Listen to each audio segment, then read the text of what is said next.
Hey guys, welcome back to invest mindset. दोस्तों, रमेश अपनी class का सबसे होशियार बच्चा था। उसको हमेशा फर्स्ट रैंक मिलता था। फिर उसने अपने टाउन के सबसे बेस्ट कॉलेज में एडमिशन लिया, जहां वो एक लॉयर बन रहा था। और वहां भी उसे फर्स्ट रैंक मिलता रहा। और इसी तरह उसकी डिग्री भी कंप्लीट हो गई सबसे अच्छे मार्क्स के साथ। फिर उसको बहुत ही आसानी से एक बहुत बढ़िया जॉब भी मिल गई, एक अच्छी कंपनी में, जहां उसको 90,000 पर मंथ की सैलरी मिल रही थी। तो उसके पेरेंट्स भी बहुत खुश थे। वो एक बहुत ही बढ़िया लाइफ जी रहा था। फिर कुछ सालों बाद रमेश ने फैसला किया कि वो एक पॉश एरिया में, अमीर इलाके में एक बड़ा घर खरीदेगा। अब तो उसकी सैलरी और भी बढ़ चुकी थी, तो उसने लोन के लिए अप्लाई किया और उसका लोन फौरन अप्रूव हो गया। और फिर वो अपने नए घर में आके रहने लगा।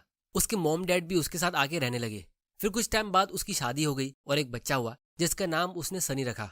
तो रमेश की लाइफ एकदम बढ़िया चल रही थी। उसकी वाइफ, उसके पेरेंट्स सभी बहुत खुश थे। लेकिन कुछ टाइम बाद रमेश की लाइफ में खुशियां बढ़ने के बदले कम होने लगी। अब आप सोच रहे होगे कि ये कैसे हो सकता है।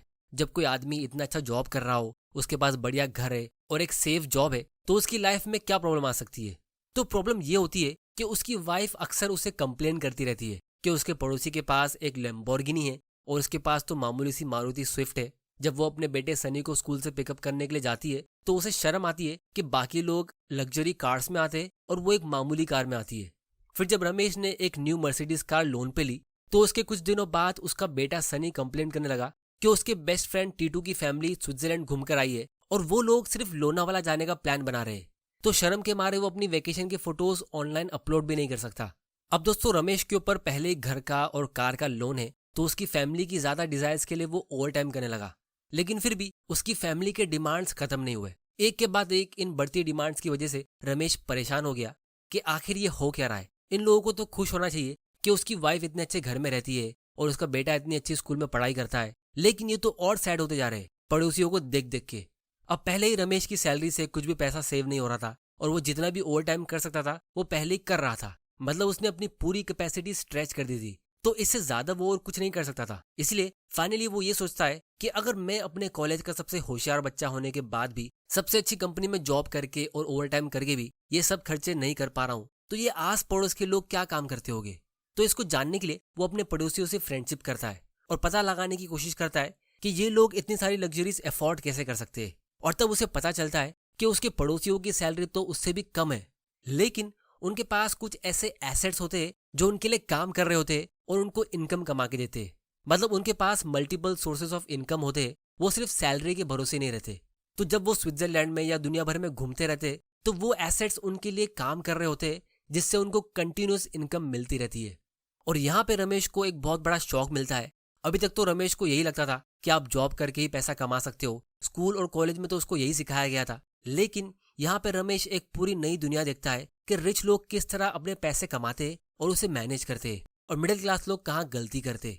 अब दोस्तों, रमेश के पास भी थोड़ा बहुत कैश था, लेकिन वो उसे ऐसे ही अपने बैंक अकाउंट में रखता था और उसे लगता था कि वो 6-7% की इंटरेस्ट से अमीर बन जाएगा। लेकिन अमीर लोगों से अब फ्रेंडशिप करके उसे पता चला कि 5 ऐसे एसेट्स होते जो बैंक के मुकाबले, यानी कि कैश के मुकाबले, बहुत ज्यादा रिटर्न देते और वही आपको फाइनेंशियल फ्रीडम दिलाते। तो दोस्तों, आज हम इन्हीं 5 एसेट्स को समझेंगे जिनमें आपको इन्वेस्ट करना है। अगर आपके पास सिर्फ 5,000 रुपया भी है, तो भी आप इन 5 एसेट्स में इन्वेस्ट कर सकते हो। तो सबसे पहले रमेश पता लगाता है कि ऐसे कौन से एसेट्स रिच लोगों के पास है जिनमें उसे इन्वेस्ट करना है। तो उसके लिए वो अपने एक पड़ोसी से दोस्ती करता है जिसका नाम रॉकी होता है। अब रॉकी एक यंग सेल्फ मेड मिलियनर है जिसके पास बहुत सारे एसेट्स है। वो अक्सर रिलैक्स करता हुआ, बुक्स रीड करता हुआ पार्क में नजर आता है। तो रमेश रॉकी से पूछता है कि उसे भी एसेट्स बिल्ड करने हैं और फाइनेंशियल फ्रीडम अचीव करना है, ताकि वो भी वैकेशन एंजॉय करता रहे और उसकी इनकम चालू रहे। तो उसके लिए रॉकी उसे कहता है कि देख भाई, मैं तेरी हेल्प जरूर करूंगा, लेकिन मैं आज शाम की फ्लाइट से एक बहुत ही इंपॉर्टेंट मीटिंग के लिए जा रहा हूँ और मैं नेक्स्ट वीक रिटर्न आऊंगा। तो तब तक तुम अपना फाउंडेशन बिल्ड करो, जिसके लिए मैं तुम्हें 3 बुक सजेस्ट करूंगा। तुम उसे फौरन बाय करके रीड करना शुरू कर दो। जब मैं रिटर्न आऊंगा तो तुम मुझे बताना तुमने उससे क्या सीखा। तो 3 बुक्स जो रॉकी सजेस्ट करता है वो होती है poor Charlie's almanack, psychology of money और Berkshire Hathaway letter to shareholders. तो रमेश फौरन अपने घर जाता है और लैपटॉप से उन तीनों बुक्स को अपने कार्ट में ऐड करता है और उसे ऑनलाइन ऑर्डर करता है। लेकिन चेकआउट पे जब वो इन तीनों बुक्स का प्राइस देखता है तो वो रुक जाता है और सोचने लगता है कि इतनी महंगी बुक्स खरीदने की क्या जरूरत है, ये तो फालतू का खर्चा लगता है। मैं इनकी PDF रीड करके काम चला लेता हूँ। और इसीलिए वो उन बुक्स को ऐसे ही अपने कार्ट में छोड़ देता है और यहाँ वहाँ टाइम स्पेंड कर लेता है और बुक रीड नहीं कर पाता है। फिर जब पूरा हफ्ता खत्म हो जाने के बाद रॉकी उससे वापस पार्क में मिलता है तो वो उससे पूछता है कि रमेश बताओ तुमने उन बुक्स से क्या सीखा। तो रमेश के पास इसका कोई आंसर नहीं होता है क्योंकि उसने वो बुक्स रीड नहीं की थी। तो वो कहता है कि वो उन्हें ऑर्डर करना भूल गया। तो रॉकी उसका झूठ फौरन पकड़ लेता है क्योंकि उसको याद है कि जब उसने उन बुक्स के नाम उसको बताए थे तो रमेश कितना एक्साइटेड हो रहा था उन्हें रीड करने के लिए और अमीर लोगों के सीक्रेट जानने के लिए। तो वो भूल जाएगा, ऐसा हो नहीं सकता। तो फिर रॉकी उससे कहता है कि कल इंडिया और ऑस्ट्रेलिया का मैच है, एक काम करो आप इंडिया पे 10,000 रुपीज की बेट लगाओ। और तब रमेश फौरन उसके लिए अग्री कर लेता है और पैसे निकालने के लिए रेडी हो जाता है। तब रॉकी उसे एक्सप्लेन करता है कि यही मिडिल क्लास की सबसे बड़ी प्रॉब्लम होती है। आप उनको 10,000 की क्रिकेट मैच पर बैटिंग करने को कहो और वो खुशी खुशी करेंगे, लेकिन आप उन्हें वही पैसा अपने आप पर बैट करने को कहो, मतलब अपने आप पर इन्वेस्ट करने को, तो लोग उसके लिए 10 बार सोचेंगे और बाद में कुछ भी नहीं करेंगे। तो रमेश को रियलाइज हुआ कि वो क्या गलती कर रहा था, उसका माइंडसेट ही गलत था। फिर रॉकी कहता है कि देख, जब मैं कोई बुक खरीदता हूँ तो मैं उसके प्राइस टैग की तरफ बिल्कुल भी नहीं देखता हूँ। दूसरी किसी भी चीज की शॉपिंग करते हुए मैं जरूर 2 बार सोचता हूँ, लेकिन सेल्फ एजुकेशन में जैसे बुक्स और कोर्सेज के मामले में मैं बिल्कुल भी नहीं सोचता हूँ, क्योंकि ये बुक्स और कोर्सेज इन्वेस्टमेंट होते हैं, एक्सपेंस नहीं, और आपकी लाइफ के सबसे अच्छे इन्वेस्टमेंट। क्योंकि मैं भी एक मिडिल क्लास फैमिली से आया हूँ और अगर मैं इन बुक्स और कोर्सेज में इन्वेस्ट नहीं करता तो मैं भी वही करता जो मेरे पेरेंट्स, सोसाइटी के लोग और मेरे दोस्त करते, जो है कोई मामूली सा जॉब और हमेशा रैट रेस में फंसा रहता और हमेशा दूसरों को ब्लेम करता अपनी प्रॉब्लम के लिए। और अगर मैं अपनी लाइफ के सारे इन्वेस्टमेंट्स को एनालाइज करूँ तो मैंने अपनी लाइफ टाइम में बुक्स और कोर्सेज में 1 लाख रुपए से भी कम का इन्वेस्टमेंट किया होगा, लेकिन आज उनकी वजह से मेरे पास करोड़ों के एसेट्स है। तो दोस्तों, ये था सबसे पहला एसेट जो कैश से अच्छा है। अगर आपके पास आपके वॉलेट में या बैंक अकाउंट में 5 या 10,000 रुपए ऐसे रखे जिसकी आपको जरूरत नहीं है, तो आपको उसे अपने माइंडसेट पे इन्वेस्ट करना चाहिए, क्योंकि investment in education page the highest dividend. फिर अगले दिन सेकंड लेसन सिखाने के लिए रॉकी रमेश से पूछता है कि चलो अब एक बात बताओ, दुनिया के सबसे रिच इंसान के पास कितने पैसे होंगे। तो रमेश कहता है कि ये तो मैंने रिसेंटली न्यूज में देखा था कि इलॉन मस्क के पास $200 बिलियन से भी ज्यादा पैसा है। तो रॉकी कहता है कि ये आंसर बिल्कुल गलत है। सच ये है कि इलॉन मस्क के पास इतने पैसे है ही नहीं और वो इन पैसों को खर्चा कर भी नहीं सकता। तो रमेश कहता है कि ये कैसे हो सकता है। तब रॉकी कहता है कि इसको समझने के लिए मैं तुम्हें एक एग्जाम्पल देता हूँ। मान लो आपका एक बहुत बड़ा गार्डन है, उसमें बहुत सारे अलग अलग टाइप के वेजिटेबल्स और फ्रूट्स के ट्रीज है, और जब भी आपको जरूरत होगी तो आप उसमें से कोई फ्रूट्स या वेजिटेबल तोड़ के लेके आओगे, उसे धो के पका के फिर आप उसे खाओगे। उसके बाद आप उस गार्डन का ख्याल रखोगे और उसे ग्रो करोगे। तो ये गार्डन और आपकी डाइनिंग टेबल पर रखा हुआ खाना, ये दोनों एक चीज नहीं है। तो बिल्कुल उसी तरह दुनिया के सारे रिच लोग जानते हैं कि मनी और वेल्थ ये दोनों अलग अलग चीज होती है, लेकिन पुअर और मिडिल क्लास लोग इसका फर्क नहीं समझते। उनके लिए पैसों का सिर्फ एक ही मतलब होता है कि आप उसे खर्चा कर सकते हो, द स्पेंडिंग मनी, और उसे कमाने के लिए आप सिर्फ मेहनत कर सकते हो, पैसे पेड़ पे उग नहीं सकते। क्योंकि जब भी हम बचपन में अपने पेरेंट्स से ज्यादा पैसे मांगते कोई बड़े खिलौने के लिए, तो मिडिल क्लास बच्चों को अपने पेरेंट्स से यही जवाब मिलता है कि मेरे पास पैसों का पेड़ नहीं है। और फिर जब हमें पैसा मिलता है तो हम उसको फौरन खर्चा करते हैं चॉकलेट या कोई खिलौना बाय करने के लिए।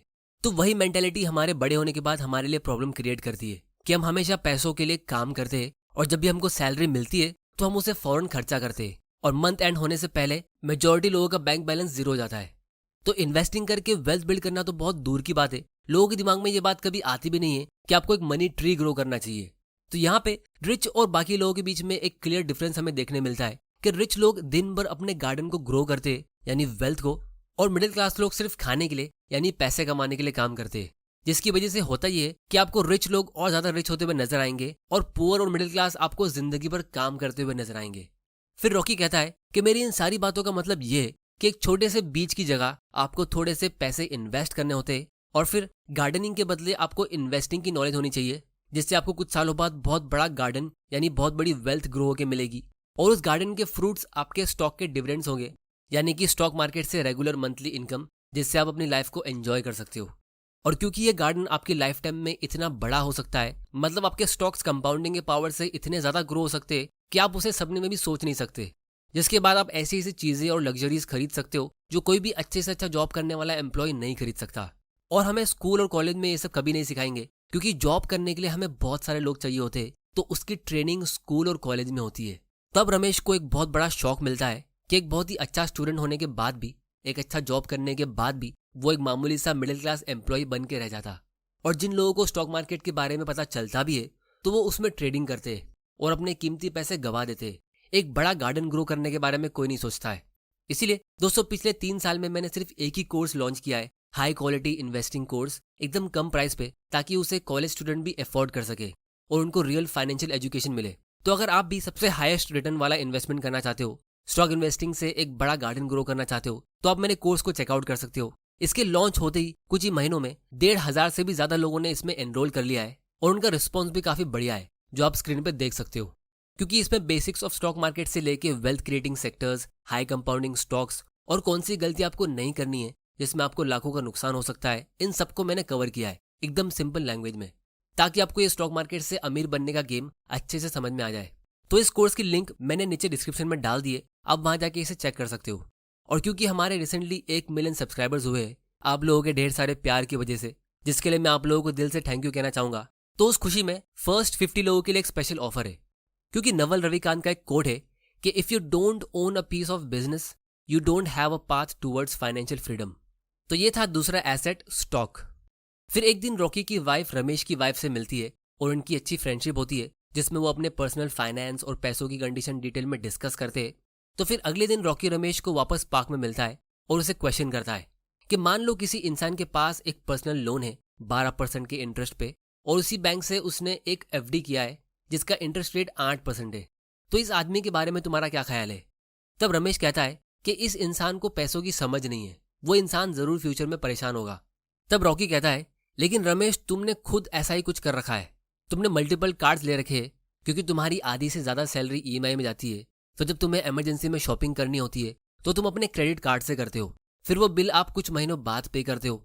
तब रमेश बीच में कहता है कि मुझे तो उस क्रेडिट कार्ड से कोई भी इंटरेस्ट चार्ज नहीं होता है, और अगर होता भी है तो सिर्फ 2-3% का होता है, उसमें कौन सी बड़ी बात है? तब रॉकी कहता है कि वो 3% हर महीने का होता है, मतलब साल का 36%। आप दुनिया के सबसे अच्छे स्टॉक में या अच्छे से अच्छे एसेट में भी इन्वेस्ट कर लो तो भी आपको गारंटीड 20-30% से अच्छा रिटर्न नहीं मिलेगा।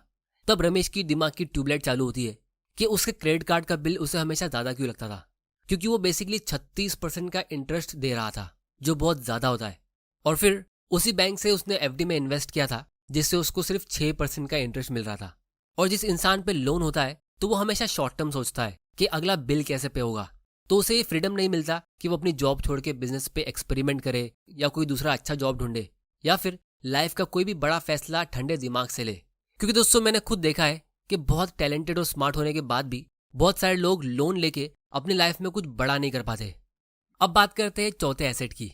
तो एक दिन रमेश इंस्टाग्राम पे स्क्रॉल कर रहा था और उसने एक पोस्ट रीड किया कि यूरोप दुनिया का सबसे अमीर कॉन्टिनेंट है और बिल्कुल उसके नीचे अफ्रीका दुनिया का सबसे गरीब। तो इसका रीजन उसे समझ नहीं आया, तो उसने सोचा कि चलो रॉकी से पूछा जाए।